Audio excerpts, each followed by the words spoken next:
everyone. Greetings. Happy Thursday. Welcome to the Steve Deace Show here, live and on demand on Blaze TV, radio, and podcast with Aaron McIntyre and Todd Erzin. I'm Steve Deace. We are brought to you by our friends over at Deace Medical. You know, Memorial Day comes with all kinds of sales, furniture, appliances, even lawnmowers. But this one from Deace Medical, it's got a league and in a league of its own. It's not just about stuff. It's about being prepared when it matters most. And right now, you can add Ivermectin to your Deace case for just $1. That's a prescription medication, one that just won a Nobel Prize in the last decade, by the way. And it's available as an optional add-on to the Deace case, which is a personal supply, in case you guys had forgotten, of emergency antibiotics every household should have on hand. And it doesn't stop there. Once you've ordered your first case, you can save $50 on a second one or on the kid case. If you're looking to protect the entire family, these are the kinds of deals you're not going to just find in a flyer. They're the kind of thing that you want to take seriously and make sure that you're aware and taking responsibility of your health as much as possible in light of what you're about to see in a few moments in Aaron's montage, especially. This is newsworthy. All right? Because in a real emergency, when minutes matter and options are limited, having the right tools in place makes literally maybe a life and death difference. So go to Deace.com, J-A-S-E, enter the code DACE at checkout as your promo code for a discount on your order. That's DACE is the promo code, D-E-A-C-E, at Deace.com, promo code DACE. Also, speaking of sales, don't forget that we are offering you just Blaze TV for just $8 a month right now. $8 a month. You cannot beat it. You know, the cost of one of those coffees you're buying every single day. Okay. So you can now get Blaze TV for just $8 a month. Comes out to 26 cents a day when you use my last name, Deace, as your promo code. Again, when you go to blazetv.com/Deace, that'll give you access to all the great exclusive content that we produce every day here, the entire network, just for subscribers. blazetv.com/Deace, promo code Deace for the big discount at blazetv.com/Deace. And then final housekeeping item. We'll be joined at the bottom of the hour by my good friend Seth Gruber, talking about the Last Stand Conference, Theology Thursday. We are now getting into maybe my favorite portion of Scripture in its entirety. We're going to start that conversation here today. And I need to say thank you guys very much. Again, we missed 8 hours of our website being down. Thank you, GoDaddy, for nothing for that. All right. But guys, we're down to only about 1,000 special autographed copies of Richie Meets the Rainbow left yet. All right. And that's it. These are the only special autographed, full-sized hardcover editions we are ever going to sell. And yes, I am personally signing all 2,500 of them. And this is kind of both a thank you to you guys. You get the special editions, but also this is kind of our GoFundMe here, our crowdfund to pay for this book, because we're paying for it completely out of pocket. And as you saw when we read it to you on Monday, you can see why we had to do that. Okay, so if you want to come out and celebrate the most demonic time of the year like never before, all right, get your copy today, autographed by yours truly at Richie Meets the Rainbow. It'll ship in June. Mid-June is when the book will hit retail all over the country. RichieMeetsTheRainbow.com. At least we think. We'll see if they censor it or not, and they probably will. R-I-C-H-I-E is how we spell Richie over there. RichieMeetsTheRainbow.com. RichieMeetsTheRainbow.com. And thank you guys so much. I mean, we're getting people ordering the book at like 2 a.m., okay, because of the website issues we had when we first launched. Thank you for nothing, GoDaddy. All right, so thank you guys for your persistence. It is greatly appreciated, and we're down to just about 1,000 copies now left at RichieMeetsTheRainbow.com. All right, with that, you definitely want to pay. Listen, you want to pay attention to Aaron's montage every single day. But then there are some days, all right, where it's put down the phone. All right, if you're on kid duty right now, maybe just come back and do this later, because what you're about to hear for sure deserves your undivided attention. Here's Aaron's rundown of what happened while we were away.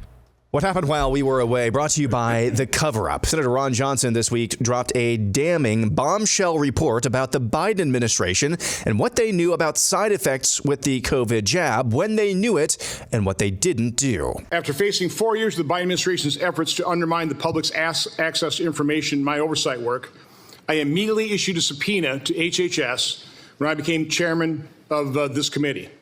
The subpoena records I am releasing today, which are discussed in the interim report, do not contain FOIA redactions and will finally provide the public a more complete understanding of the Biden administration's awareness of the risks of myocarditis following COVID-19 injection.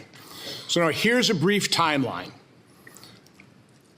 On February 28, 2021, Israeli health officials notified CDC, quote, of large reports of myocarditis, particularly in young people, following the administration of the Pfizer vaccine. Again, that's February 28, 2021, 2.5 months after the emergency use authorization.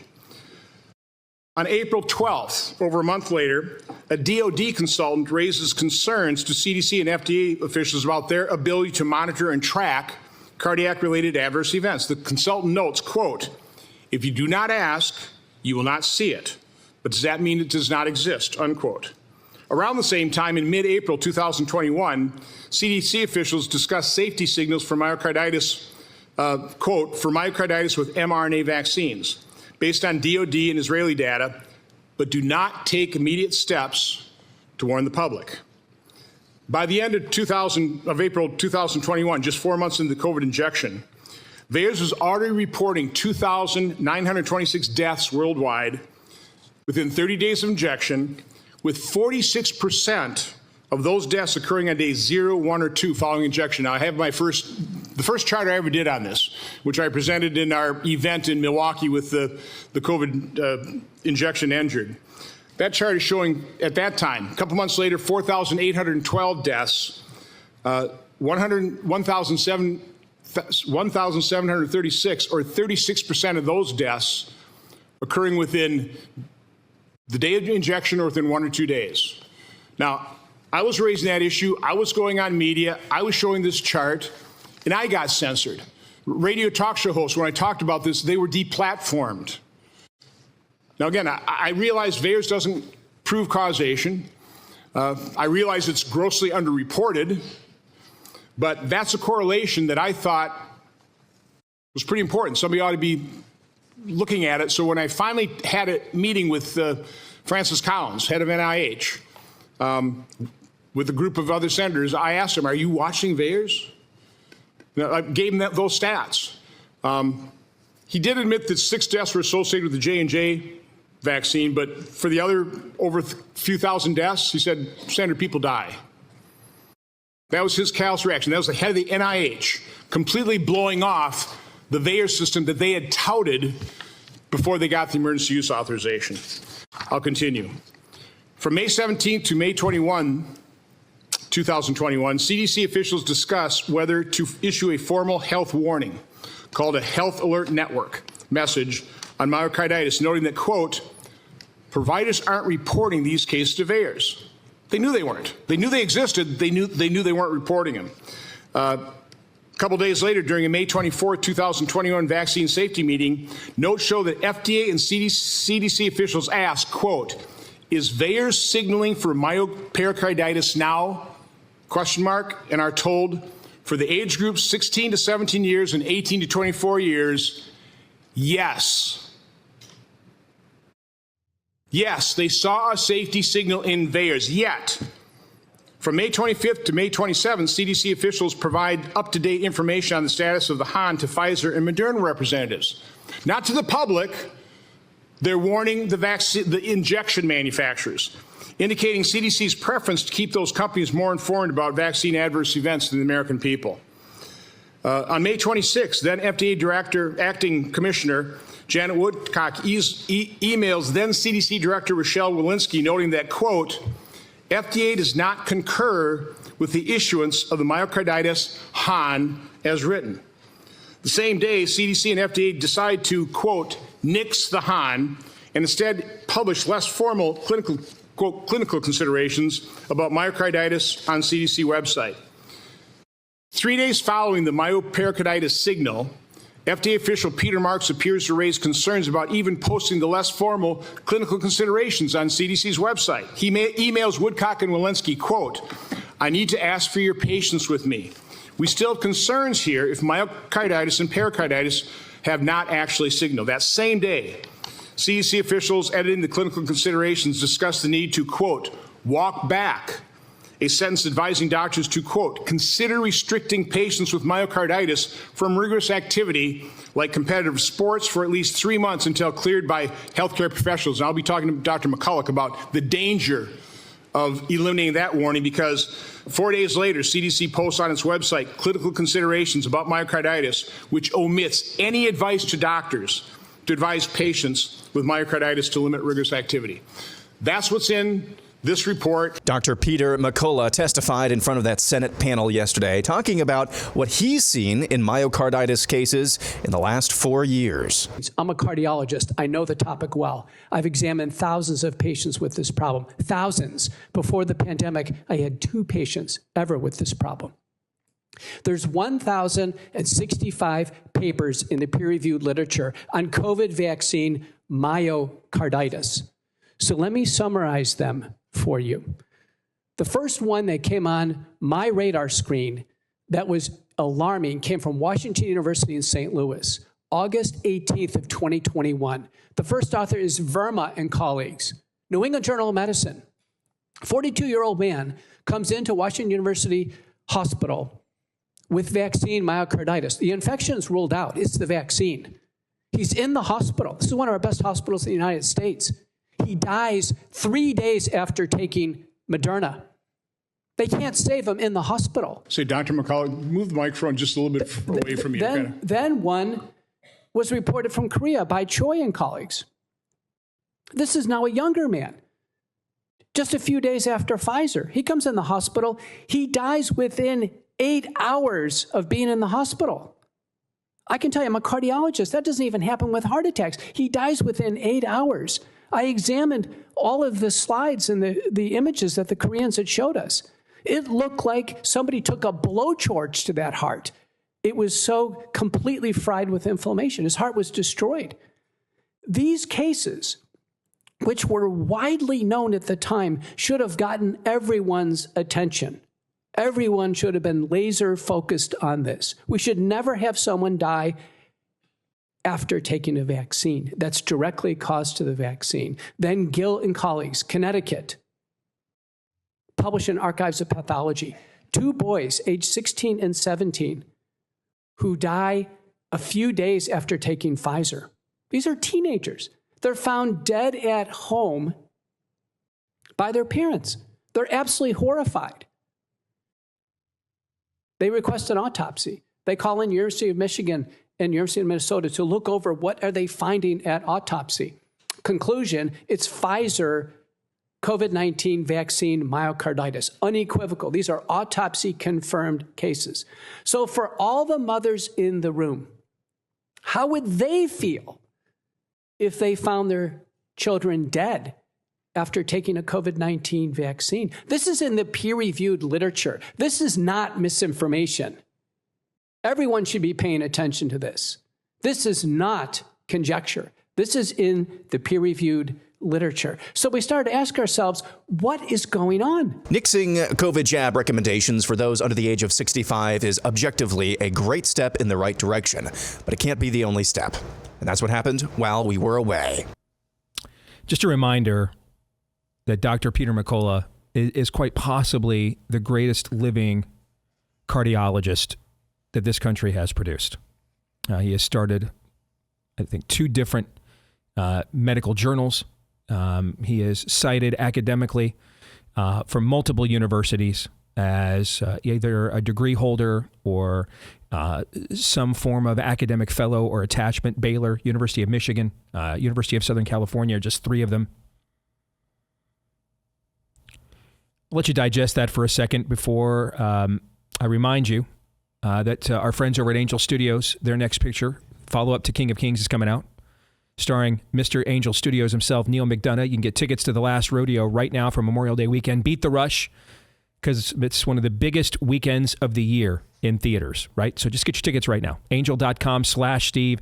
Angel.com/Steve. The story of the oldest rider ever to enter the arena, putting it all on the line to save his grandson. All right. It's raw, heartfelt, and it's about courage and healing broken bonds, facing your past. Angel.com, and therefore, it'll be redemptive as well. Angel.com/Steve is where you want to go for tickets to The Last Rodeo, coming out this weekend That's angel.com/Steve. So, I'm just going to follow up what you heard from a United States senator and from one of the most renowned cardiologists in American history. I'm going to follow this up by pointing you in the direction of another information table, because the information that you heard Senator Johnson talking about was out of VAERS, the Vaccine Adverse Event Reporting System. VAERS was established as part of the trade-off from the 1986 Act that granted immunity liability to vaccine manufacturers. And as a trade-off, a self-reporting mechanism where theoretically anybody could go in there and report an adverse event was created. And one of the creators of the VAERS was a Harvard scientist by the name of Dr. Martin Kulldorff. And that name may sound familiar to you as well, because Dr. Martin Kulldorff, who's one of the creators of the VAERS database, was also, along with men like Peter McCullough, our good friend Molly James, and others, was one of the dissident physicians that pushed back on the COVID narrative during the scandemic. So the VAERS operating system became so clunky that it would often time out on you. That's still even true to this very day.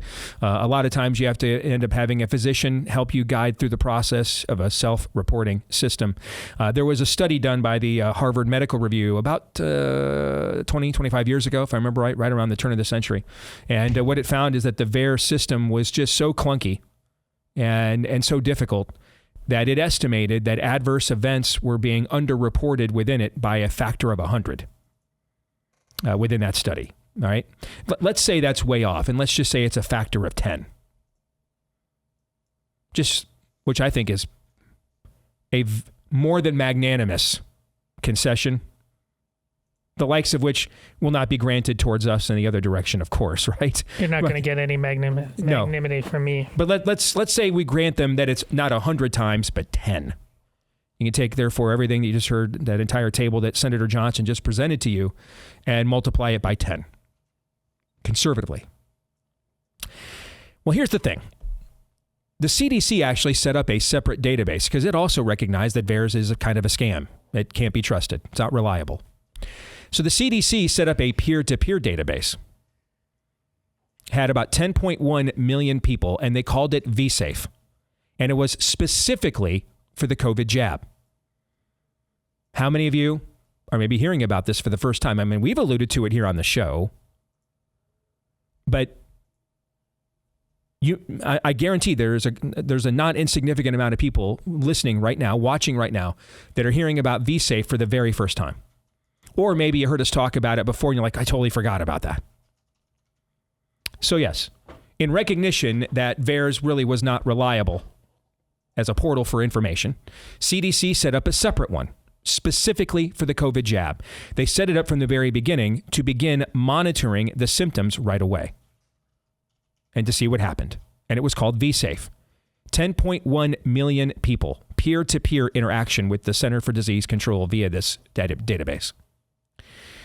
Now, the CDC was not very forthcoming in providing information from said database. So Aaron Siri and the people over at the Informed the Informed Care Action Network, they actually forced the CDC to put this information out.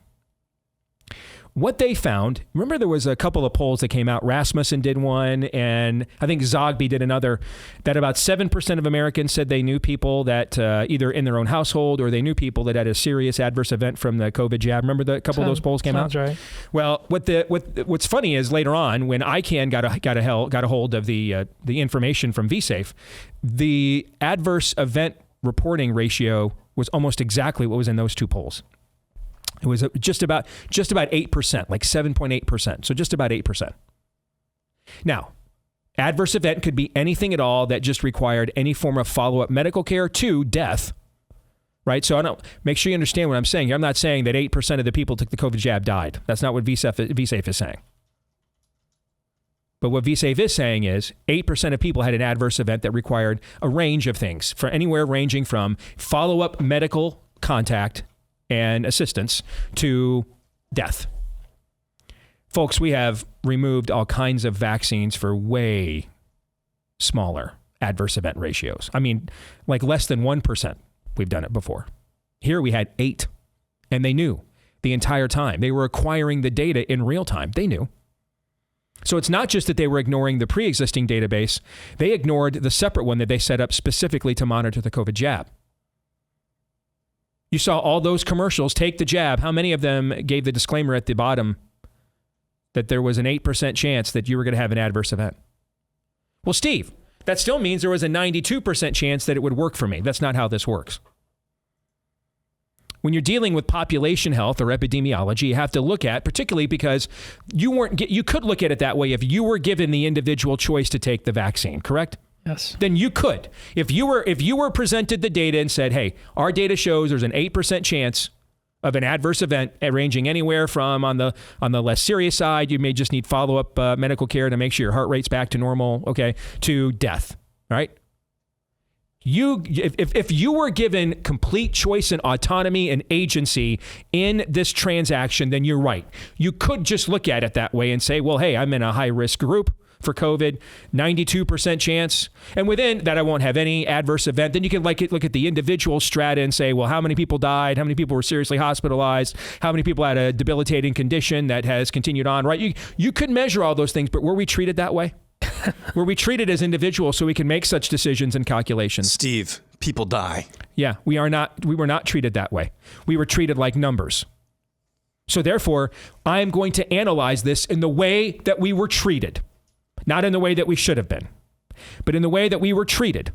We were just numbers on a page. So therefore, I will examine the data by their own standard. According to data, everything I'm going to cite to you from now on, and I have so far, is official government data. That's all I'm going to cite for you now here as well. CDC estimated that during the height of the scamdemic, 2% of people required COVID hospitalization for infection. 2%. Remember there were polls that said Democrats thought there were like 25% Yes. was the ratio? It was 2% during the height of the scamdemic. So again, I'm going to grant magnanimity that will not be returned. I'm even going to use the numbers of the worst period of time for the scamdemic. The spring and the summer of 2020, the worst period of time. I'm not even going to stratify for age, okay? 2% was the ratio at the worst time of the scamdemic. When you consider there is an 8% adverse event ratio, here's what that means. It means that there was, at least before we stratify for age and comorbidity, there was baseline a 300% chance higher likelihood that you would receive an adverse event from the COVID jab than you would have to be hospitalized for COVID itself.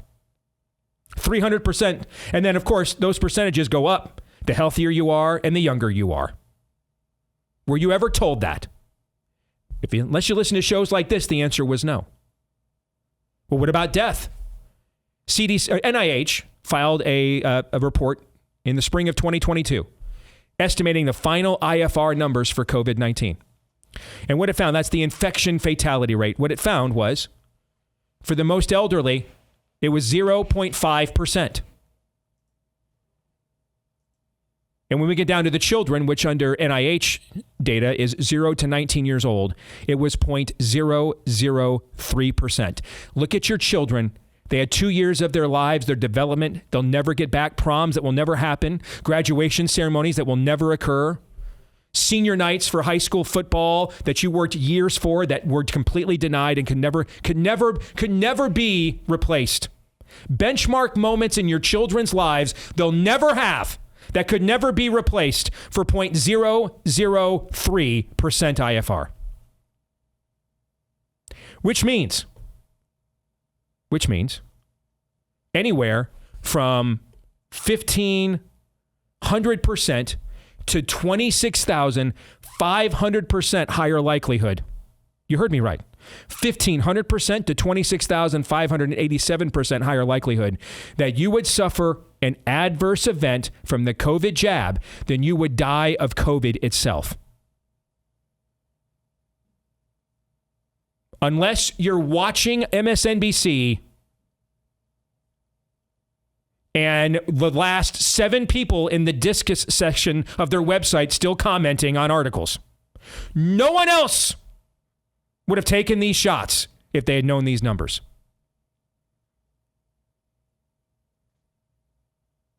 You weren't told these numbers. Instead, you were told if you work at a corporation of more than 100 people, you cannot work there unless you take these shots. Instead, you were told you cannot report for university unless you take these shots. Your kids can't come back to school in many states unless they take these shots. You cannot see your parents and grandparents in the nursing home ever again unless you take the shot. You were told that instead. People like me tried to get this word out. Companies like YouTube, the largest search engine for video on the planet, the largest video search engine that's ever existed in this frickin' solar system, stopped me from doing it. And not just me, but others. Censored us. Censorship that still goes on now. We draw flies. It's amazing we are able to sustain a show of this magnitude on a platform this demanding with zero revenue support from YouTube whatsoever, when a lot of shows in our business rely significantly on YouTube for revenue and to survive. We draw flies because we tried to get this information to you. And way more important than taking money out of my pocket, they stopped me from getting life-saving information to people like you. Now, that's just the straight-up costs. That's just the straight up math and straight up data. We're not even to the opportunity cost yet. What do you think the infection fatality rates would have been if we had actually treated pulmonary inflammations for the first 8 to 9 months of this scamdemic? Instead, we told you, go home until you can't breathe. Come back. We have nothing. We have no nebulizer, steroids. There's nothing we can do. We have no idea what pulmonary inflammation is. We've never treated it before. We don't have a clue. So go home until you can't breathe. Come back. We'll put you on a ventilator. And literally during smoke breaks, the nurses will be flipping a coin in between TikTok videos to see if you're going to make it out alive or not. We did that for 9 months almost in America in the 21st century.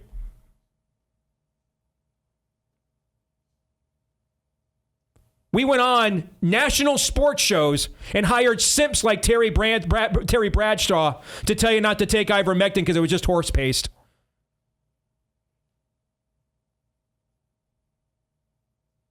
We aren't even to the opportunity cost of how many people died in that 0.5 to 0.003% who didn't have to if they just would have been treated. Instead, when people like Dr. Peter McCullough tried to treat them, they were disbarred and discredited.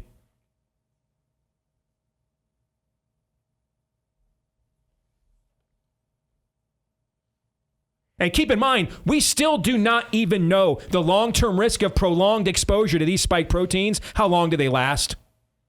The lipid nanoparticles that carries it throughout the body, what do they do? We still don't know. And it'll take time because long-term takes time. We're not into the long-term yet.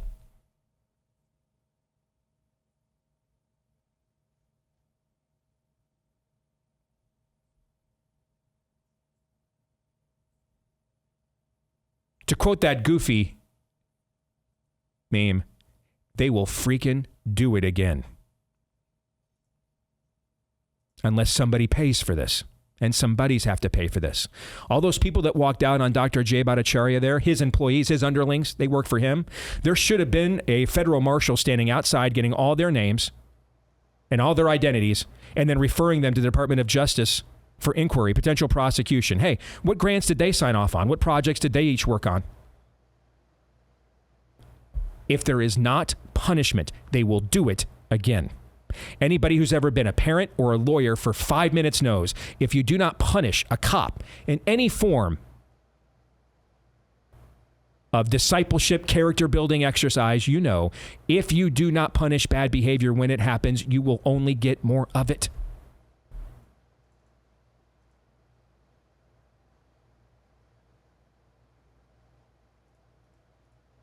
They will do it again.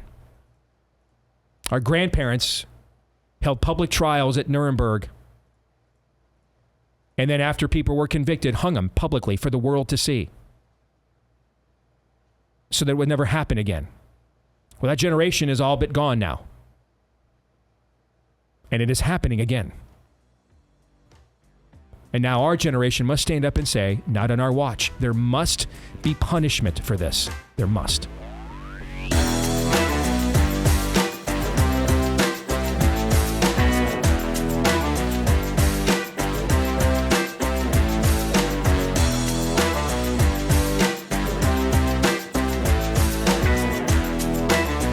There is a lot of uncertainty right now about where the advocacy side of the pro-life cause is heading. But where there is a lot of certainty right now is that the partnership here between the Blaze and PreBorn has had tremendous benefits, kingdom benefits. And, just in the last few years, PreBorn estimates almost 70,000 women, because of the funding you guys have helped us supply, almost 70,000 women were convinced to not murder their own children. And so that's not just potential lives saved in the case of those babies, but souls, frankly, in the case of those moms. I mean, what that does to stain and tar the soul. I mean, we live it out. We just watched an entire election where one party ran on, don't you want to keep killing your offspring from letting men just take advantage of you? That was literally their signature issue. We watched it happen for 6 months.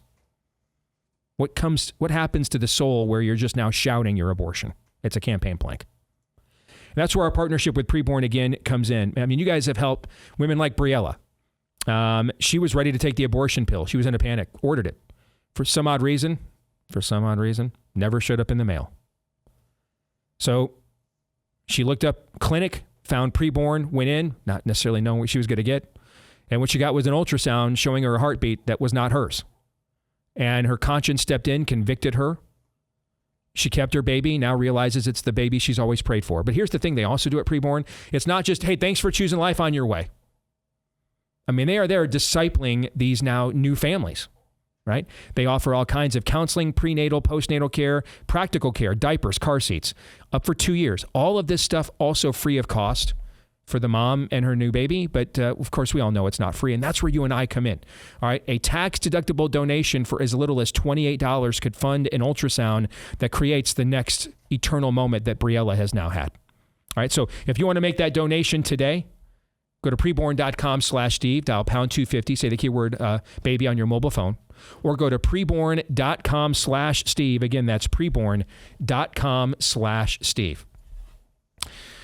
Well, I am greatly looking forward to this. I mean, I'm really never looking forward to a reason to go to California, frankly. All right. So you have to know how much I'm looking forward to this conference, because it takes something and someone like Seth Gruber to get me to go to California, frankly. All right. And that's why I'm going. Because if anybody needs to host this conference and hear this message, it is the People's Republic of California. It's called The Last Stand. It's about a month from now. And Seth is bringing in a lineup of bangers. And then yours truly, I'm the designated ugly fat friend of the speaker lineup, there to make everybody else look good. It's good to see you, Seth. How are you, brother? Good, Steve. I appreciate you, man. I wish I could kind of withdraw your moral, political, and spiritual clarity and courage and inject it like a booster shot into the arms of American pastors. But I guess if it was a booster shot, it probably wouldn't work. So that's very true. Me back. Yes. Yeah. I don't know anybody can take this amount of spike protein, Seth, if we're being honest about that. All right. But let's get to the conference and kind of the genesis of it, why you think that this is needed and why you think it's needed right now, man. Yeah, thanks, Steve. I mean, listen, there's not, barring like a revival that turns into a third great awakening, because sometimes political and cultural change can actually happen really fast, right, Steve, if you know your history, but that's not the norm. Those are exceptions. And so the left really took our job description and flipped it upside down. They took the creation mandate, the cultural mandate. They took the Great Commission, which really should just be viewed as an extension of the cultural mandate in Genesis 1. And they just flipped it upside down for wickedness. And some of this goes back to Gramsci, and some of this goes back to the long walk through the institutions, which Carol Quigley accidentally exposed in a book called Tragedy and Hope, which the left then squashed, and they had all the books burned in 1966, right before it was due to come out with Macmillan, because Quigley, who mentored the Clintons, was celebrating how this long walk through the institutions had taken place to fundamentally alter the foundations of culture, because he saw that the riots in the street and burning down Minneapolis and Ferguson and all this stuff wasn't really working to usher in the revolution. So let's take Gramsci's approach to the sort of disruption and let's apply it to culture. And he called it the strategy of the robes. So let's control the robes of the clergy, the courts, the education, and the higher sciences, and then onward with the revolution. And the revolution will happen without guns, which is actually what members of the Frankfurt School actually said. Okay, so you asked me, why am I doing this? Because that long walk through the institution has done a ton of damage to the culture, and the church has stood by and done nothing while they had too many Rick Warren and Joel Osteen sermons to watch, okay, or Tim Keller third wayism books to read, because somehow we're going to find a third way to stand in the middle of the road and never get run over by a truck, and somehow usher in a pluralistic utopia where we all just get along and they kill the babies and sexually mutilate the next generation. And we say we don't like that, and we'll figure out how to live together. Yeah, right. I think everyone's realized the jokes of all of that, and people are realizing we're living in a season of the last stand, Steve. And I don't know if that season is 3, 5, 7, or 40 years, but I think we all sense it. Like, we can't continue doing what we're doing much longer in America without going off a cultural cliff that we will not return from. And if America falls, Western civilization is over. Although with Giorgia Meloni in Italy, growing up going to Hobbit camps actually as a kid and flipping Italy right side up, maybe there's still hope. But we all sense we're in a season of the last stand. And so we're parroting, Steve, you know what? June is Life Month. We need to be like the saints and heroes of the past who used to build high holy days. They used to build stones of remembrance. They used to say, wow, God did something crazy on this date for his people. We're going to turn this date into a Christian festival and a feast that we celebrate and make part of our liturgical life. And we're going to teach it to our children and our grandchildren. It's like in the Old Testament where it says, and when your son comes to you one day, Stephen, and he says, what are the purpose for these commandments? You will then tell your son, we were once slaves in Egypt, right? And then walk him through like salvation history. Like, God moved here and he moved this way. And guess what? I think he can do it again. And we raise our children to remember the miraculous ways that God can move. And he's the same God today, yesterday, and forever. We don't do that anymore. We're suffering from forgetfulness, Steve. It's like Jill Pole in The Silver Chair, the penultimate Narnia book. And she's on Aslan's mountain. And before she goes down into Narnia, Aslan says, now listen, here are the 4 signs, because you've got to do this job for me. You've got to free the prince and break the spell and restore sanity and order. And so you don't forget these signs on your journey, because Jill, when you go down into Narnia, the air will fog, your mind will begin to thicken, and you'll forget the signs. So remember the signs. Say them to yourself when you wake in the morning and when you lie down at night and when you wake in the middle of the night. And Jill, whatever strange things may happen to you, let nothing turn your mind from following the signs. But Steve, Jill Pole forgets to repeat the signs, and her forgetfulness, watch this, gets her and her friends into much trouble because of it. We have done the same thing in the West and in the American church. This is why Schaeffer said, the ignorance of the church is more dangerous for a culture than the decadence of the world. We have forgotten who we are. We're creating a high holy day again, Steve. On June 24th, okay, 2022, something insane happened. And all of the political betters and theological betters, even in the conservative movement, Steve, actually, even people we like and we trust, they said there's no way it's going to get overturned. Okay, 50 years, we've all been praying for it. You know, with someone like John Roberts always stabbing us in the back, we're certainly never going to overturn it. So just abandon hope. Okay, and then in this crazy thing, because God seemingly chose mean tweets over Russell Moore winsomeness to begin tearing down some of the high places just a little bit, a mean tweeting orange man with 3 Supreme Court appointments causes Roe v. Wade to get overturned in a 5-4 decision, which means it only gets overturned because of all 3 Supreme Court appointments from a mean tweeting orange man millionaire with 3 failed marriages who did more for the unborn than basically any pastor in America for several decades. That is incredible. And not only did it get overturned in Pride Month, where we're supposed to celebrate sodomy and the sexualization of children and put the rainbow on your branding, you corporate bigots, but it got overturned. Watch this, Steve, on the nativity of St. John the Baptist. That's right. We need to remember that there are Christian festivals and feasts. Evangelicals suck at this, and I'm indicting myself in that. The nativity of St. John the Baptist is when we celebrate and we remember Mary going to visit her cousin Elizabeth. And when she goes to visit her cousin Elizabeth, the prenatal John the Baptist, little fetal John the Baptist, little voice in the wilderness in the uterus, starts doing backflips in the uterus because he recognizes the humanity and divinity of his prenatal deity, second member of the Trinity, God-man, greatest former fetus to have ever existed, who entered human history in a uterus to redeem mankind from their sins.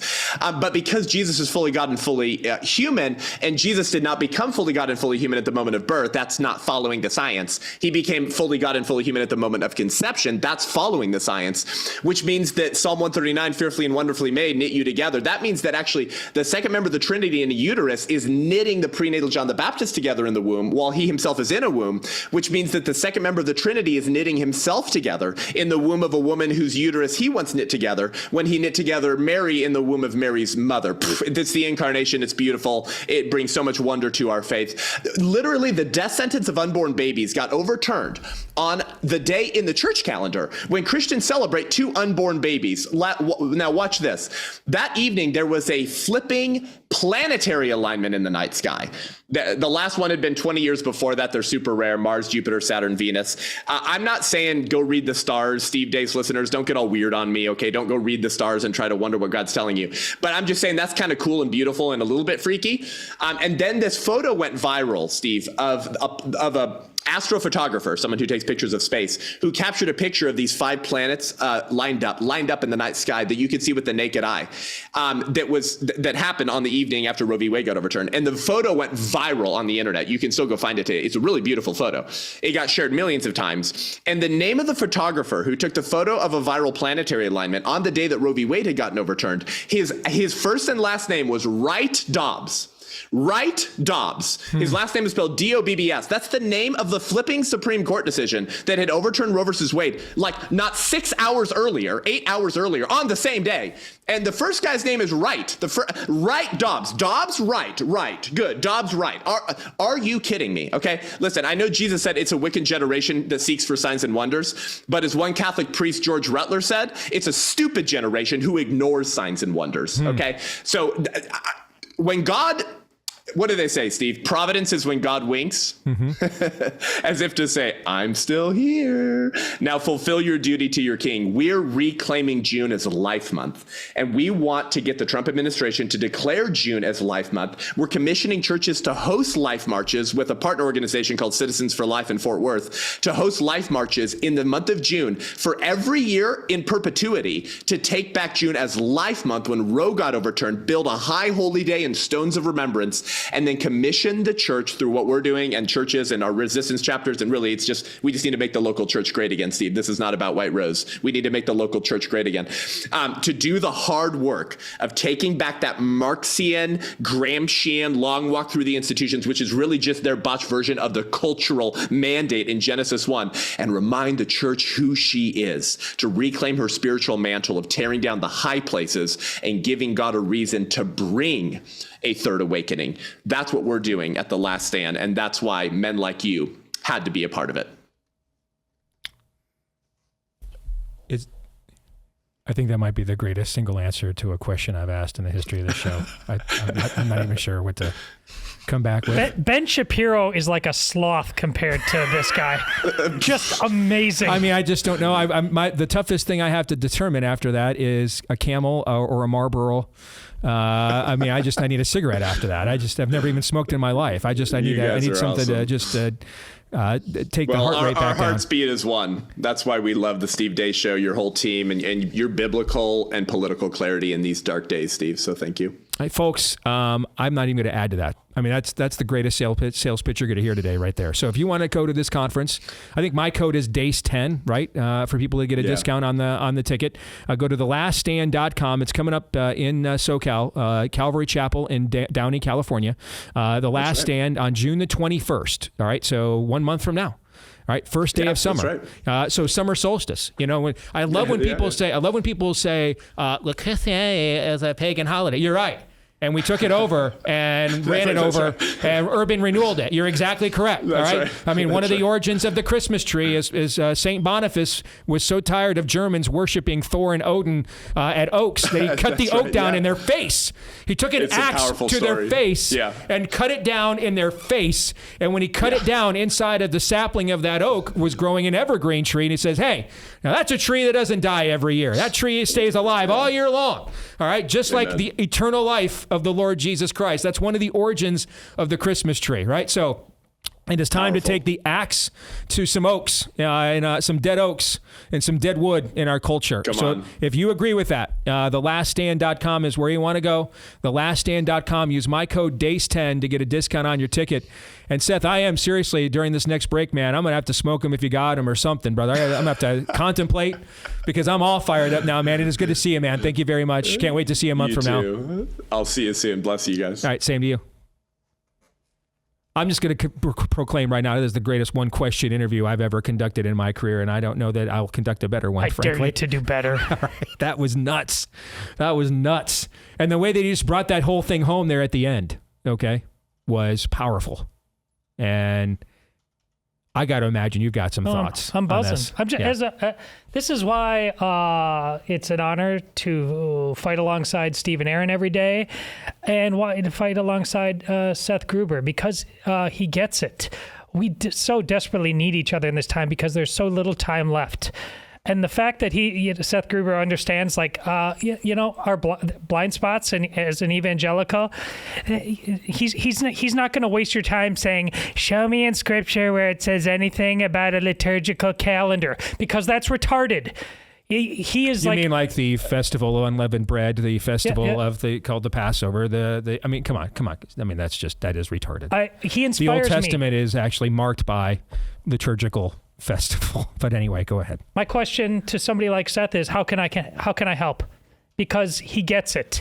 Instead of sitting around, like a bunch of monkeys throwing feces at each other in this time, he's looking to all the greats wherever they are.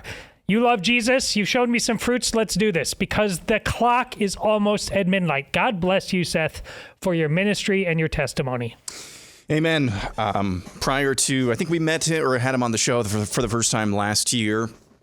One of my favorite new guests that we have had on this show. Just an incredibly sharp, and you could just hear it there, incredibly well-researched, well-read, and well-spoken man. And ultimately, it is the Holy Spirit working through people like that. I said working through, not thinking through. Because you can be as articulate, you can be as well-read and well-researched as you want to be. If you are not putting the work and letting the Holy Spirit move through you, and it's not just a passive thing, actively doing things like Seth Gruber does, that's what it's going to take back this country. Yes. I mean, if there were to a factor of 3 or 4, just kind of the baseline median man in this country that was more like Seth Gruber, things would change overnight. As we like to say, that would be close to game over. Yep. I mean, dude, that was a shot of adrenaline, man. I mean, that's the best sermon you're going to hear this week. That's a plane ticket to California is what that is. That is. It's going to take that to get me to go back to California. That's why I'm going. All right. All right, when we come back, Theology Thursdays, we now get further into chapter 8 of Romans, my favorite chapter in all of Scripture. We'll begin to discuss some more here next. Stay tuned.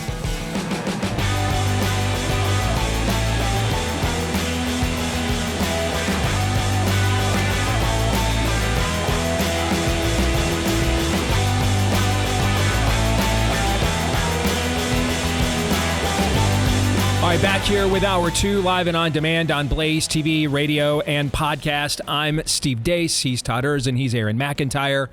You are you. Let us know what you think about what we think via the stevedeace.com inbox by emailing us, steve@stevedeace.com. That's DEACE. Like us on Facebook, MeWe, and Gab. You can follow me at Steve Deace Show on X, Instagram, and TikTok. Don't forget to also please subscribe to our new YouTube channel at Deace Show there. That's at Deace Show on YouTube. And then finally, if you wouldn't mind, if you love the podcast version of the program, thank you. Please leave us a 5-star review if that's you, wherever you podcast from. Tens of thousands of you have done that. We appreciate them all really so much. You can also hit follow on Apple iTunes or subscribe everywhere else. And that's how you'll know for sure that after every single one of these episodes we record, it shows up in your podcast feed every single time. And thank you to all of you that have done that for us too. And thanks to our new partners here at Harvest Host. This just sounds like a really cool idea. If you are an RVer and there's several I see in my neighborhood now getting ready to head out for this time of year. Well, with a Harvest Host membership, you can get unlimited, no-fee, overnight RV stays at almost 10,000 locations across the U.S. and Canada all year long. Simply sign up for $79 a year. That's it. and you'll book your favorite destinations and enjoy unique RV stays all year long. Forget parking your RV at a boring rest area. Harvest Host lets you stop overnight at amazing locations like wineries, orchards, museums, farms, golf courses, drive-in movie theaters, and more. You can even add adventure to your travels, all while discovering new destinations and supporting unique businesses across the country. And so Harvest Host makes this trip planning easier with their map tool. You can filter by attraction type, rig length, and more to show you all the various host locations that are on your route. All you've got to do is pick destinations and then book. And most hosts confirm with you in 5 minutes. They've got over 50,000 5-star reviews. So you're going to love your journey if you take it with Harvest Hosts. Between now and May 27th, Harvest Hosts has an amazing Memorial Day offer. Head to harvesthost.com and use the code Steve for 30% off your Harvest Host membership. Once again, that's harvesthost.com for 30% off by May 27th. And make sure you use my promo code Steve for that discount so they know that I sent you as well. harvesthost.com, promo code Steve. And again, we are down to less than 1,000 copies of the special full-sized hardcover, one time only, personally autographed me editions of Richie Meets the Rainbow, the pre-sale before we hit retail in June. If you want to get your copy personally signed by me, there's less than 1,000 of these left. You guys have done a great job here in just a couple of days. Thank you very much. You guys are going to make our book. We're going to be in the black before we're then subjected to the various censorship mechanisms that'll try to probably stop this book from hitting shelves across the country. RichieMeetsTheRainbow.com is where you want to go. That's RichieMeetsTheRainbow.com, RICHIE. Get your special, personally autographed, full-sized hardcover edition available in June, but you can order it now. Just a little less than 1,000 copies left at RichieMeetsTheRainbow.com. That's RichieMeetsTheRainbow.com. All right, I have said for years and that Romans chapter 8 is my favorite section and portion of all of Scripture, and I'm a Bible nerd, but the second half of Romans 8 in particular is some of the most soaring and inspirational wording that has ever existed in the history of our species. And it's been a long, strange trip, man, since the end of March a year ago to get to this point. But we sit here now on the cusp of Memorial Day weekend here, and we're getting now to the second half of chapter 8 of Romans 8. And I want to start with verse 18. Paul writes, and I really want to park it here for just a second with this one verse for a second. For I consider that the sufferings of this present time are not worth comparing with the glory that is to be revealed to us. I think about sometimes the moment I had in that Rochester hospital a couple of years ago with my second life and death bout with MRSA. The first was with the infection. The second was with the meds. All right. And you guys have probably, a lot of you listened to the special podcast I did about that the very next morning. What that night was like to be there, isolated, in a place I've never been before. I don't really know anybody. I'm in a makeshift room. My wife cannot be there. I've got fever spiking at 104. They can't figure out how to make them go down. And I just had this overwhelming conviction that I had to just get up, rise and walk. And I just start walking around this little C-section of this ward. And I probably feel the most miserable and defeated I have ever felt in my life right now. I have watched the debut of a movie that me and many of us literally bled and died to get made, essentially flop in its first couple weeks at the box office. So the odds that we would ever pay our investors back were, they were looking pretty remote. I thought I was out of the woods with an infection that nearly put me into a coma, and only to feel and be just as ill as I was before. We didn't know it was from the meds yet. You know, the reason they have me detained is because they think I have gone sepsis, and therefore I'm a threat to myself and others. So at this point, there's no guarantee. I mean, they were telling us at this point, I might be here for months. We don't know. That they had already contacted the Center for Disease Control that they may have a quarantine event here.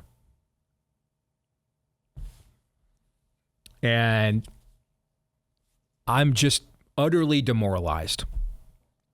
I think if you go back and you look at my X account, my wife had to leave around, I think it was 7 o'clock. I'm delirious. So I think it was around 7 o'clock. And I think I said something on, it was still Twitter then. I think I said something on X. I mean, it's just going to be me, the Lord, and the devil in this room tonight, man. I can't sleep. I can't sit. I'm not comfortable. I can't think. And I'm just defeated. You know, this movie is going to be like the crowning achievement of my career. How many people get to produce their own movie? It gets to be about their own book. Instead, now I'm looking at bankruptcy, public embarrassment, and that's if I don't die. All right, and I just don't know anybody. I'm away from home. I'm away from my family. There's not a 0% chance based on what they're telling me. I'm not going to see my wife and I'm not going to see my kids again, let alone maybe for months. And I will tell you right now, as defeated as I was in that moment, as down as I was, what transpired after I got up and just started walking the corridor. And I said, hey, you guys want me to move a little every now and then because you're worried about, you know, blood clots and things of that nature with me being sedentary and so medicated. Is it okay if I move around? They said, yeah. Just for a few minutes, though, and try to stay out of our way. Next thing I know, it was 3 hours. Miraculously, nobody stopped me. I just kept walking, barefoot, in the C-section corridor back and forth for 3 hours. And that's when I absolutely believe the King of the universe spoke directly to me and said, Stephen, I need apostles and not assassins.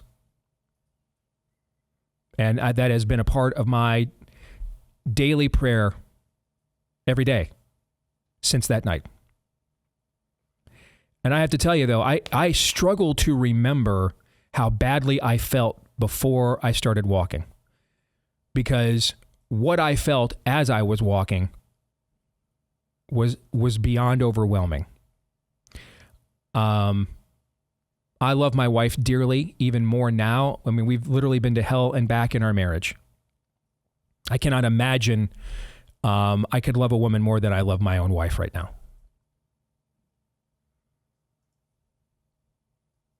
I am blessed to have pretty good to outstanding relationships with all three of my now adult children. And I think part of that reason why is because I've demonstrated that level of devotion, loyalty to them, despite my faults, and earned their respect. But in that moment, none of that mattered. It was like there was nothing else and no one else in all of the universe. It was just me and God. And you read in the New Testament about how there won't be things, marriage as we know it will not exist in the kingdom to come. And you think, wow, I mean, that's just such an intimate relationship. And, you know, wouldn't it be weird? And we wonder, we get a very limited glimpse of what eternity is like on this side of the veil. And I am convinced it's because You heard the old saying, so heavenly minded, no earthly good.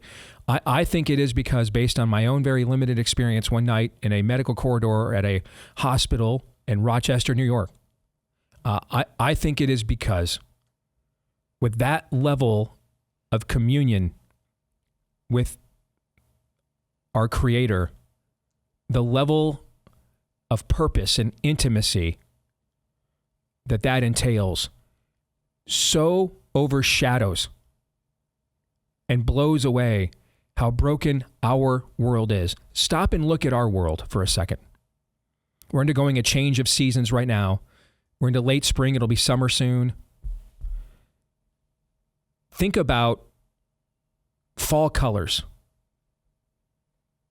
spring blossoming. Think about how beautiful our world is in many places, and that is after sin has wrecked it. Think about how much you love your family, and that's after all the sins they've committed against you and you have committed against them. Think about how much you love what you're good at, your gifts, to the point that you can turn them into idols, that you become so fixated on them that you ignore other responsibilities like your family. And that's after we broke our relationship with the gift giver. Think about how much we fight for dominion and dominance of this world because of how high we hold it in value. And yet that is this world after we have broken it down to the molecular level because of our sin. If this world is this alluring, if our imperfect relationships are this desirous, and that is after they've all been impacted deeply at a cellular level by our own sin, can you even imagine what eternity is like, where sin has no dominion and holds no sway? And the answer is no. No, you can't. To my dying day, I'm going to believe I got a small little glimpse of it one night in that hotel, one night in that hospital room. It'll sustain me the rest of my life. I'll never forget it. It was like nothing else existed. Nothing else ever happened.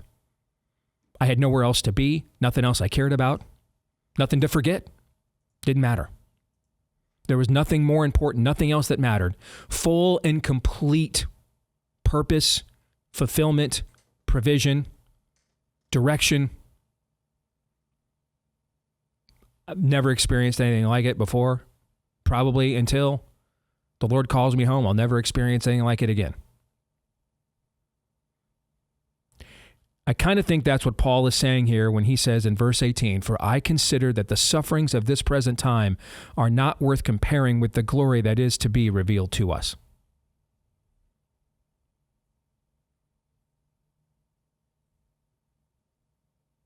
We cannot even begin to contemplate what awaits us if we endure to the end of our race.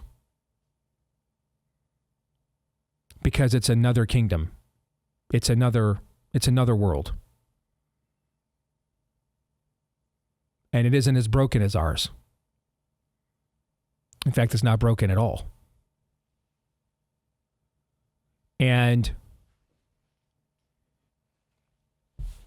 we've talked so many other times, gentlemen, before about how Christianity requires paradoxical thinking. Right?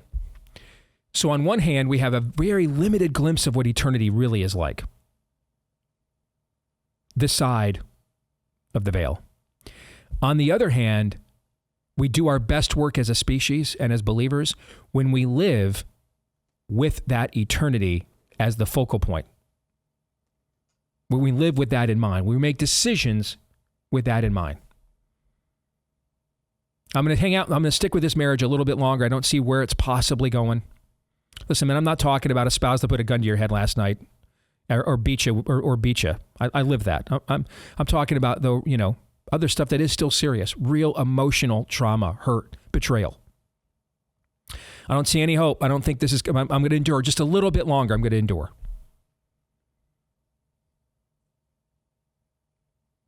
I'm not making the progress in my physical therapy I was hoping I was going to make. No, just a little bit longer. Instead of giving up, I'm going to endure. I'm going to go a little longer. I'm going to try it a little harder. I'm going to stay in the race. Notice Paul does not tell us to win the race, but to finish it. But to finish the race. Why is that? Because the race has already been won, folks. That's why. Race is already won. Our job now is to finish the race that was won before us. That's our job. We finish the race. I'm going to do it a little bit more. I'm going to endure that relationship, believing that it can be reconciled a little bit more. I'm going to go to the job that I cannot stand because I've got a wife and kids that need me to put food on the table. And that's what matters to me even more than my own joy. A little bit more. I'm going to do that a little bit more.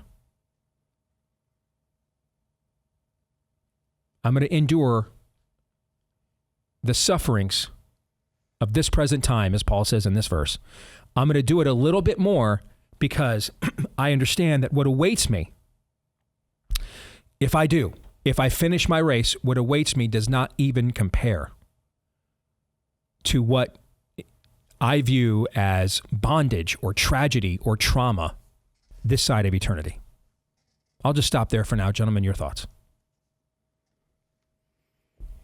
Well, this should provide for very blunt conversations to those who claim to believe, because that's just one sentence. But I think it'd be fair to say you can boil this down to Paul is looking you in the eye and saying suffering is nothing. Well, as I say all the time, most Christians actually have utterly inverted that, and suffering is everything. Their whole life is thought about how to avoid it. When perhaps from the examples that Steve just gave you and that are timeless throughout human history, it becomes obvious that maybe instead of just waiting for the big pile of suffering to come down the line, and maybe we can't avoid that at all, maybe we need to steer into it a little bit in our lives if we actually can call ourselves Christians. In fact, not maybe we are called to. If I may. Suffering is an inescapable reality. It pervades the entire created order. But more importantly, Paul contends that embracing trials and giving consent to suffering configures us more closely to Christ. It is a mechanism that helps us to die to our selfishness and surrender ourselves more completely to the Lord. Suffering, in other words, has real redemptive significance in the saving designs of God. Paul is adamant that no amount of pain or grief in the world should deter us from pressing towards this goal. There is simply no equivalence between time and eternity. Besides, it is the Father's desire to Christify his children, that is, make them more like Christ in his suffering and death, so that they might also share in his resurrection. A lot more. I get more complaints about anything on the show that I say that when I tell you to be stop being so comfortable.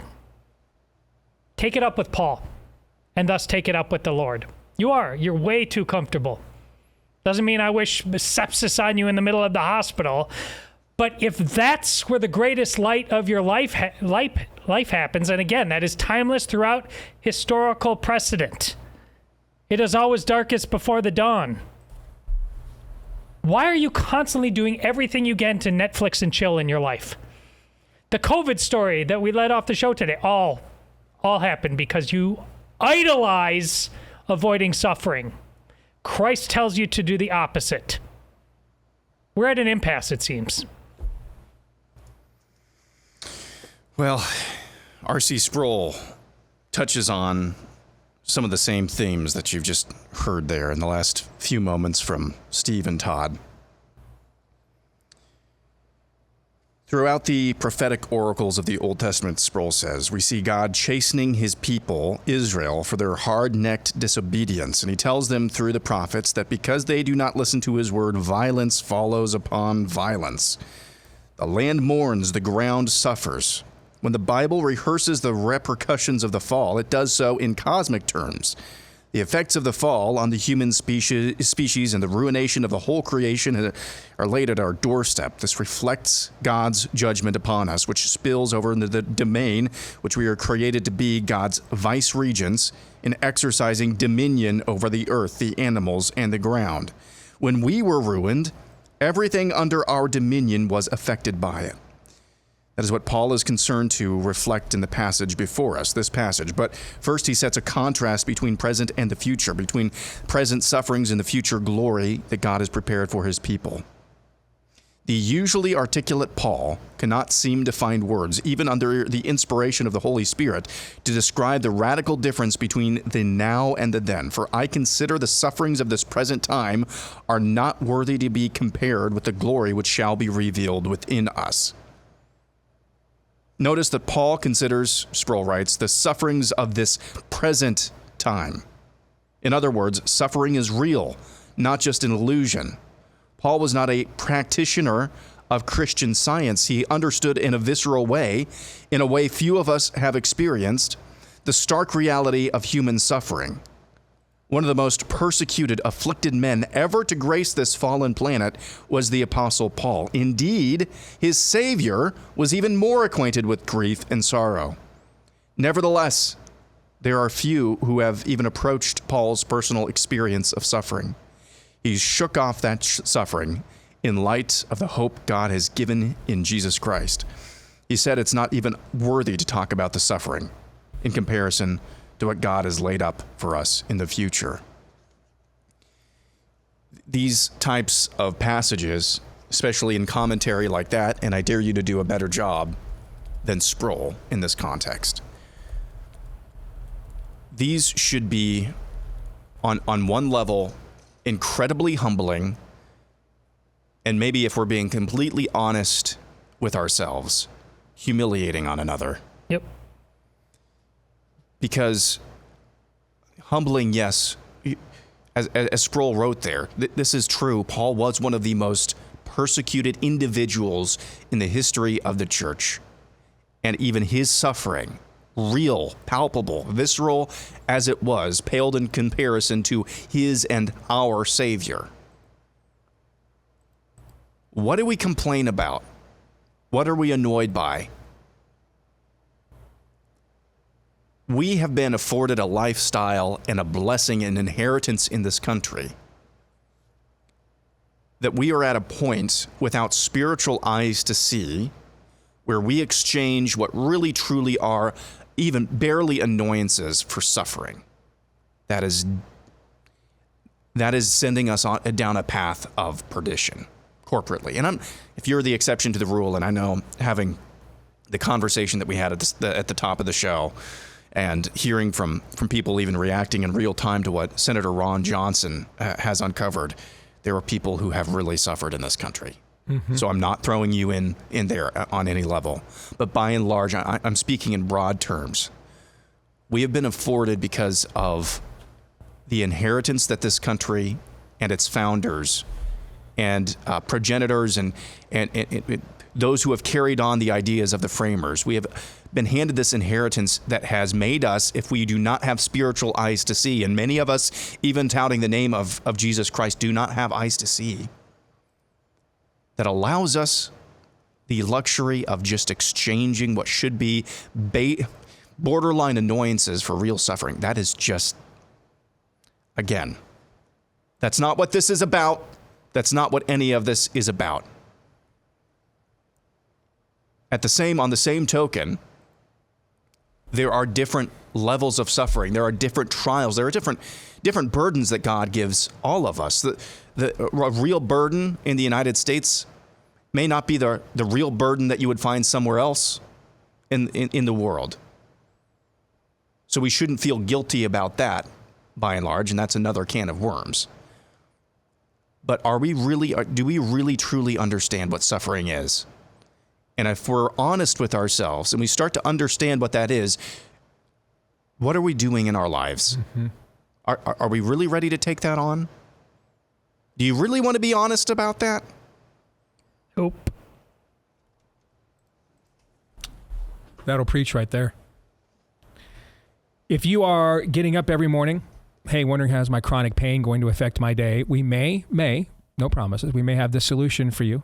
Deborah Ann out in Massachusetts, she used to be one of those. And then she listened to somebody, me, Glenn, maybe somebody else, talk about the 3-week quick start from Relief Factor with her severe hip pain. And she started feeling noticeably better in just about 4 days. And she says, hey, now I love the way that I'm feeling. So no guarantee that you're going to be the next Deborah Ann success story here. But over the years, about 1 million Deborah Anns have tried Relief Factor. And about 70% of the time, they ended up with a story very similar to this Deborah Ann. They saw a dramatic reduction in their chronic pain in 3 weeks or less. Because Relief Factor is the drug-free supplement, which means you miss some of the side effects that come from the drugs that help you with the pain. It's the drug-free supplement created by physicians, though, that goes specifically after the inflammation in your joints. That's probably the reason you're having the chronic pain, that the chronic pain is a symptom, not the disease, the inflammation, the excess inflammation is. And again, no guarantee, but 70% odds that only cost you $20 to find out. That seems like a pretty good bet to try and make. So if you want to give that a shot, go to relieffactor.com right now. That's relieffactor.com right now, or call 800-4RELIEF, 800-4RELIEF, or relieffactor.com is where you could go. By the way, I just looked it up as you were talking, Aaron. Joel Osteen's best-selling book, Your Best Life Now, How to Be Happy, Healthy, Wealthy, sold over 4 million copies. It's completely anathema, everything that Paul has ever written in the New Testament. And when Paul says the sufferings of this world, brother, he lived them. He was shipwrecked, beaten, arrested, smeared, betrayed, abandoned, beheaded. Did I mention beaten, imprisoned, beaten more than once, scourged. Lived the last few years of his life under house arrest, which meant the limits of his agency and autonomy as a person were however many feet of chain were between him and the Roman guard that he was chained to 24 hours a day, 7 days a week. Which means, yeah, you went out back to relieve yourself, no privacy, you're chained. Now, by any measure, that is some real suffering. Beaten, bludgeoned, assaulted, threatened, imprisoned, murdered. And that guy's writing these words. Can't hold the jockstrap of what is to come. Let's continue on with Romans chapter 8 here when we return.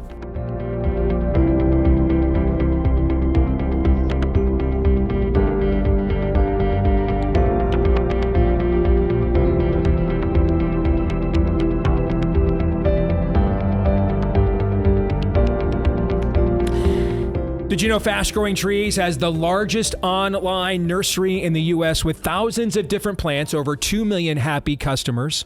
When I say thousands, they've got over 6,000 plants that fit any space, from indoor plants to fruit trees to full-size privacy trees and more, indoor, outdoor, whatever you're looking for.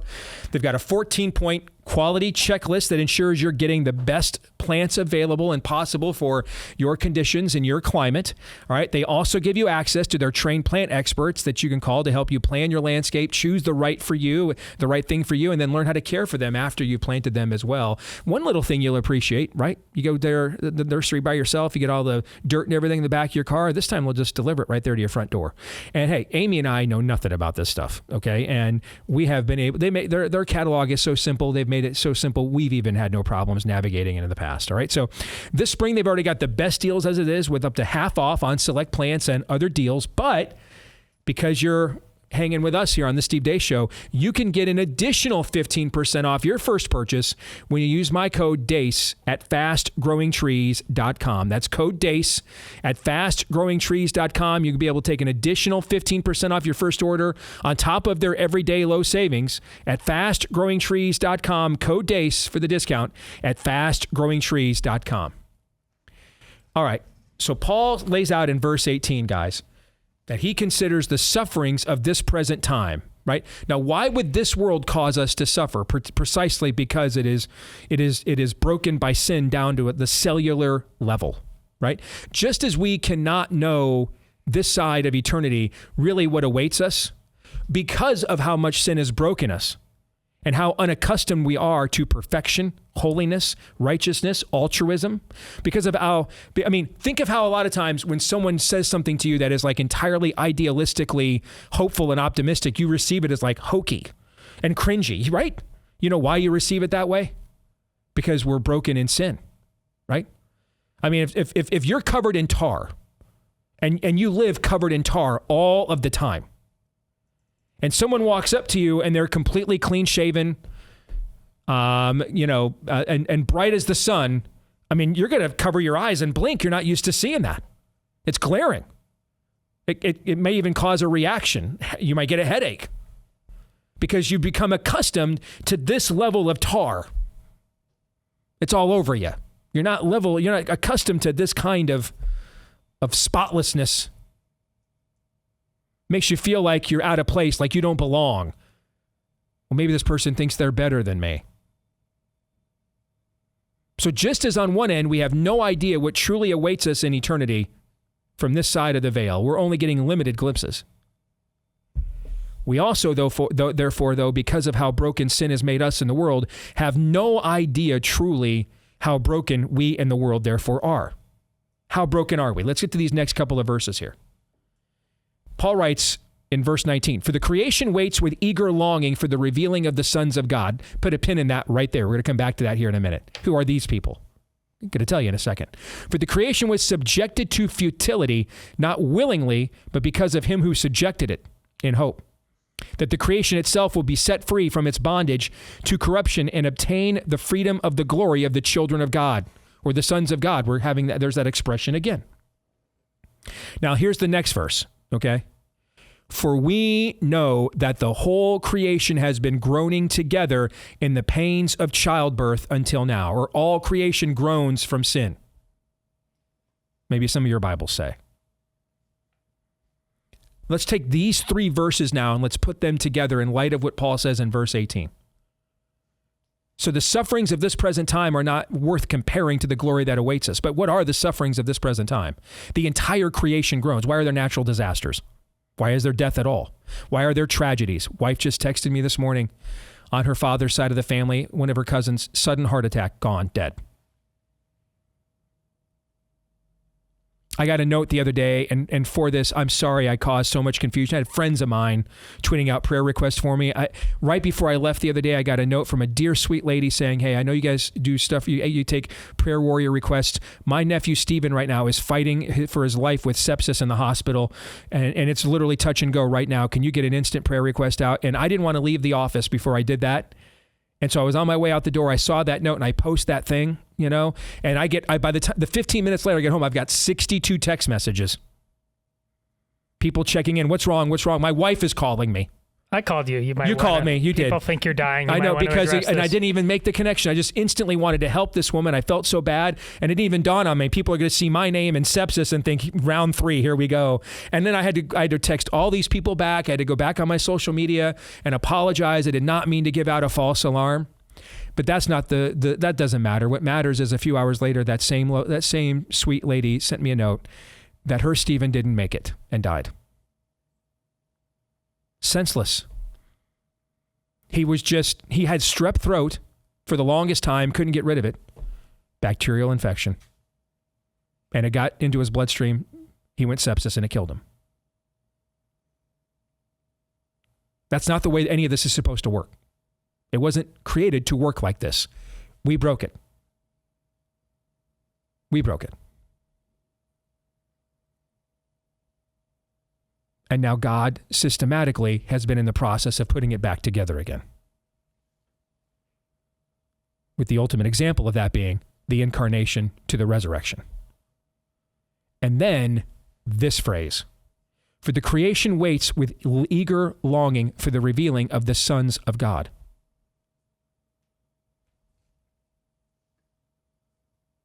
I had a friend call me over the weekend, and she's been good friends to Amy and I for years. And she worked in politics for a while, got out, and then she got back in. And now she's thinking about getting out, and she's completely demoralized. And I said to her, listen, man, I've been where you're at, you know.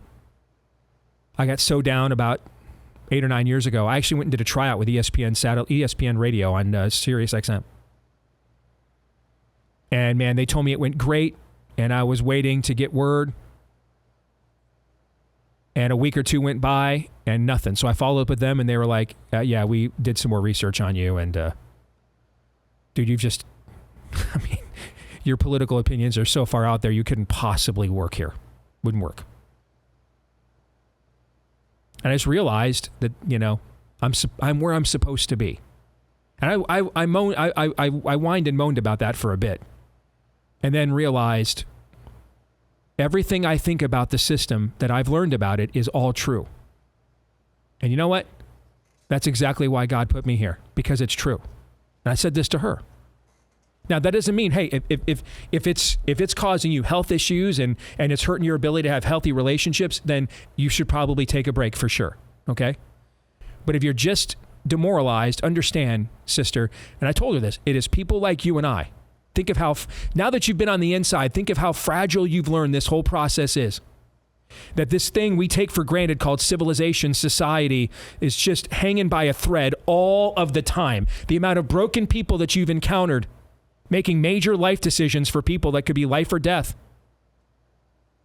And understand, if people like you and I walk away, they're not going to discontinue the system, are they? Are they going to say, hey, guys, the Christians got sick of doing all this, so we'll just stop doing the whole government thing? Is that what they're going to do? No. No.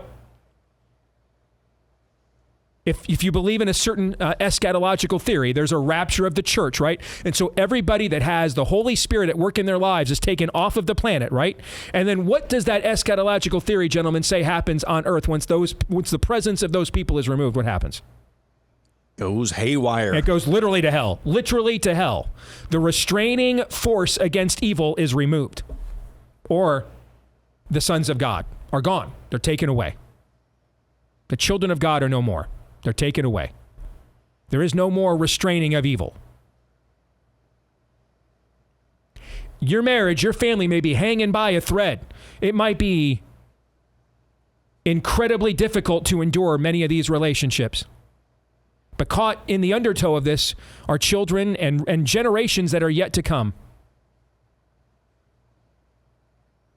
A few years ago, I had a situation with a family member where I had to forgive something.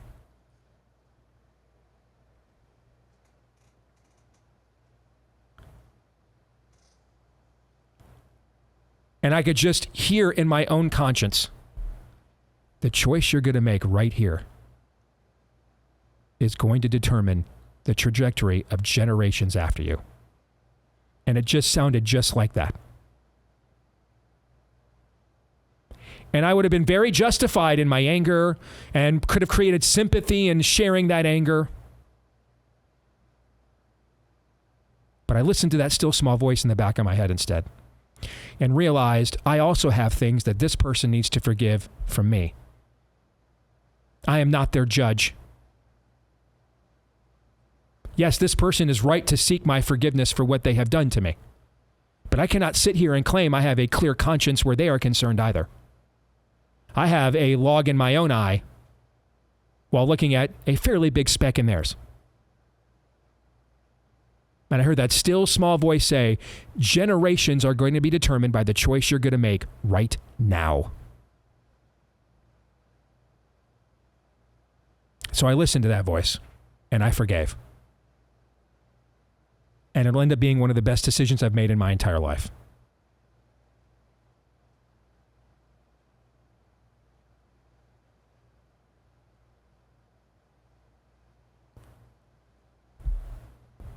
We are that presence because of the presence that exists within us.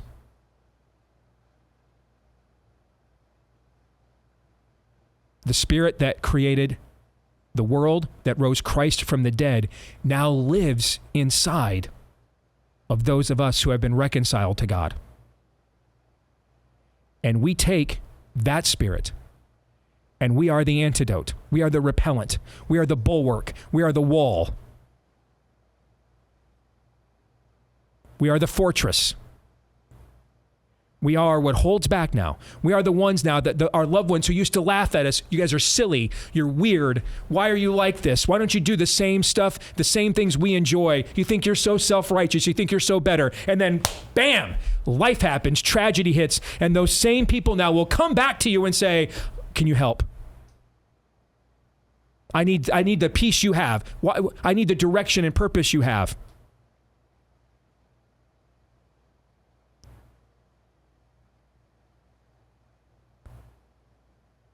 The Lord is not surprised that this place sucks. In fact, he's way more aware of it than any of us currently are. That's why you're here. Yes, he is aware. He is aware the Republican Party is so utterly useless, it could take a gift horse named Elon Musk and just betray him to the point that he's out there saying now he's done giving money to politicians. The Lord is aware of this. He is aware that the systems of this world will break you down and demoralize you. That's why we're sent there. For the people that are in darkness have now seen a great light. A light that is the light among the men. That's us. We are that. We carry that light now. And I have to remind myself of that all of the time. Because the temptation to tap out is constant. Constant. To feel like we're not making any headway here at all. We spent most of last year teasing going Vanta Black. Here's the funny thing about that, though. Just when I was the most tempted to go Vanta Black, I come home from the movies. I never do this. I freaking can't stand watching Trump rallies. Okay? I have no idea what compelled me to do this. No one is at home. I come home. I turn on the TV, turn on Fox News just to see what's going on. There's a Trump rally. I go over to my desk. You guys have been to my house. It's about a 10-foot walk from my living room to my desk there, where my workstation in the kitchen. I sit down to check my email, and I hear what sounds like gunshots on my TV. I turn around and look, and I see Donald Trump bleeding from the face, screaming, "Fight!" I'm like, what in the world just happened here?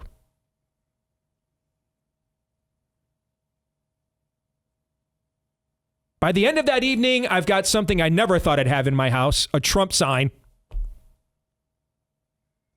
And now I'm a grifter, right? Why? Because here's the funny thing when you're the sovereign of the universe, when you're king of the universe, when the heavens declare your glory, when not a breath is taken without your permission.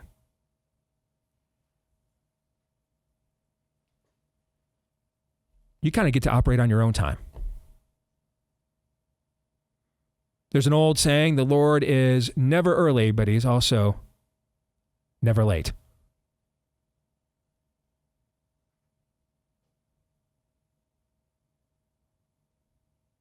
And then look at that event. Look at the candidate Donald Trump was on July 12th. And then look at the candidate and the way he has messaged since July 14th onward. We've actually watched him become what his branding used to just claim he was. It's amazing. We could not have orchestrated those events. We could not have made that happen. We could not have done that if we tried. The conversation I think I imparted to you guys, I had with the vice president there in the West Wing. What are the odds two guys from the backgrounds, the white trash backgrounds him and I are from, would just one day on some random day in the middle of April be sitting in the West Wing of the White House shooting the breeze? You can't do that math. That math is beyond us. So the race is won. The fight, the battle has been won. Our job is to then finish, to be there until the end, to endure. And the world has been waiting for people like us, people who carry the Spirit of God within us, who will bring that light to the darkness. That's who we are. We're that revealing.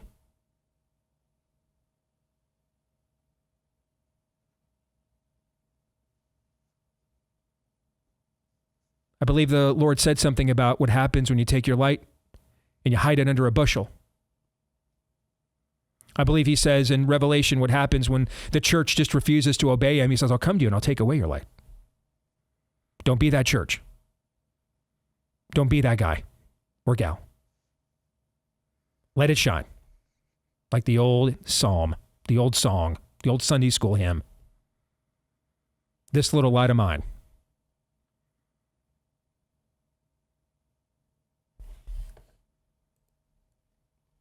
All right, you can probably blame Seth Gruber for that. All right, folks, Taiga Coolers is back. 100% real deal, American made, built for people who still believe in self-reliance, craftsmanship, and good old-fashioned freedom, and maybe a little bit of what I was just talking about. All right, if you want to get Taiga Coolers right now, you can get it customized for whatever you want. Maybe you just want a plain old cooler. All right, you're going to get one right now with the text code STEVE. If you use the promo code Steve, I should say, for 10% off. Promo code Steve for 10% off when you go to TaigaCoolers.com, TAIGA. TaigaCoolers.com. Use promo code Steve for 10% off. These guys love this show. They love this country. They make a great product. TaigaCoolers.com, promo code Steve, Romans 8:28.